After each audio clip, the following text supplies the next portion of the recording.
Welcome back to the Disney Plus Everyday Challenge, and today we have Attack of the Samurai Sharks. Yes, this is our weekly Monday Shark Fest episode, our series within a series, at least until we run out of shark things, and that's coming by the end of August, because I've had shark things in the past. If you don't already know, I'm telling the story again. There's been a lot of shark things on Disney Plus, National Geographic, a lot. And there became a time when there was like 2 or 3 episodes a week that were randomly getting picked for my series. So I stopped doing shark things altogether until I did them all at once. I did like 60 of them on one episode. I would watch 5 minutes of each. And then I made the longest episode ever, and we're not doing that again either, because who would watch that? I'm not going to watch that. I can't imagine you watching that. I don't even know who you are.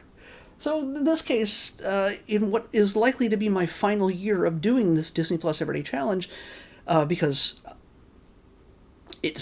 I'm running out of things. I mean, I realized they might announce a bunch of stuff at D23 Expo, but for now, this is my final few months doing this. I've been doing this for almost 8 years, and I will make it to the 8-year mark, but let's get back into this. This is a strange title. It's from 2026, 44 minutes long. It's National Geographic, and it is Attack of the Samurai Sharks? Like, sharks or samurai? What are they getting at here? Well, it's not what you think. Honestly, it sounds like a great animated spin-off for like Teenage Mutant Ninja Turtles, but Attack of, Samurai Sharks.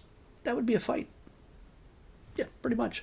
But no, this is looking at finding a group of scientists who, especially one who was really into trauma and violence. Sounds like something you put on your resume.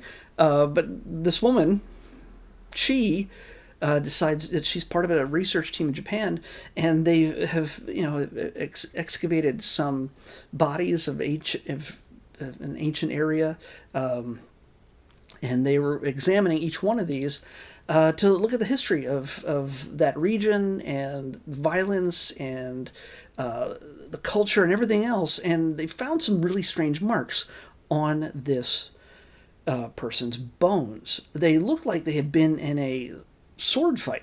Like, it's just a very aggressive sword fight that just slashes here and there, all up and down his bones, but there's something a little bit more to this. It just happened to be that in that period, there would be many centuries before bladed metal weapons would even be invented or used in that part of the world. And specifically, the Jumon people of Japan. I could be wrong in the pronunciation of that, could be remembering incorrectly.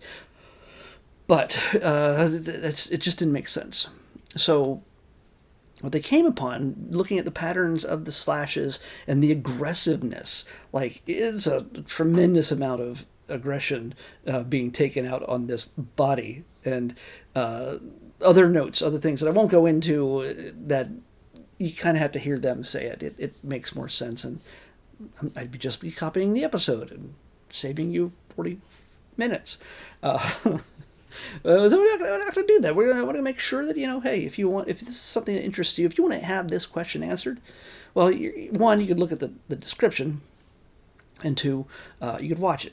And in this case, it's a shark attack. Obviously, it's the Shark Week or the Shark Fest, so of course it's going to be shark related. And look at all the sharks. The big question is, how did it happen? How did it come about that this attack would happen?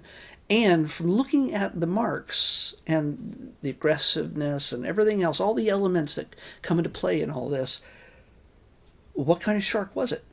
Who is the guilty party? There's a lot of different types of sharks in that area.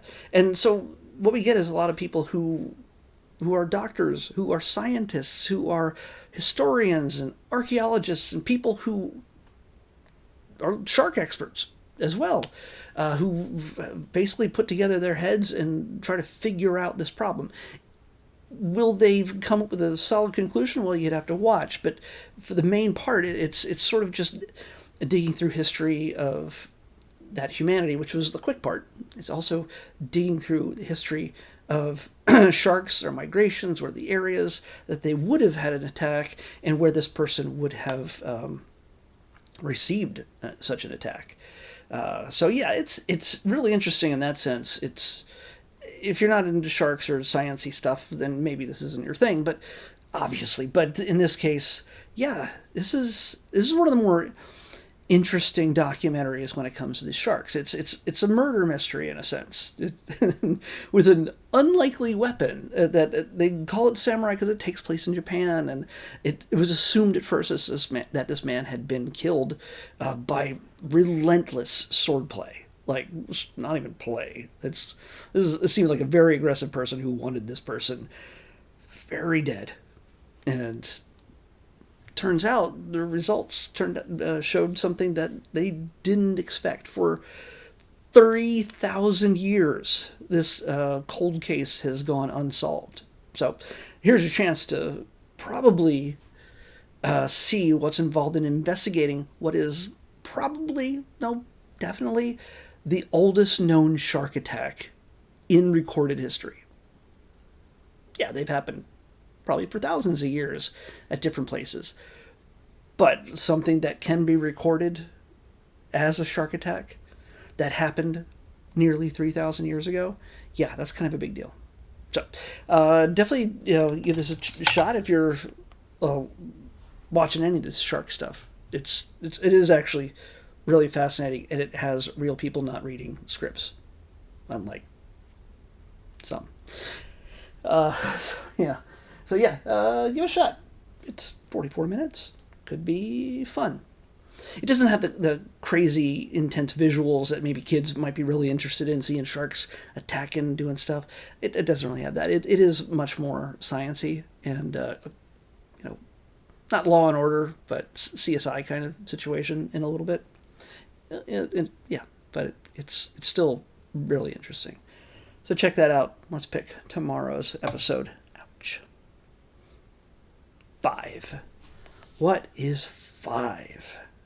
It's the lowest number we've had so far in this quarter. 5. Oh, this one's it should be interesting, and it's also not very long from what I remember.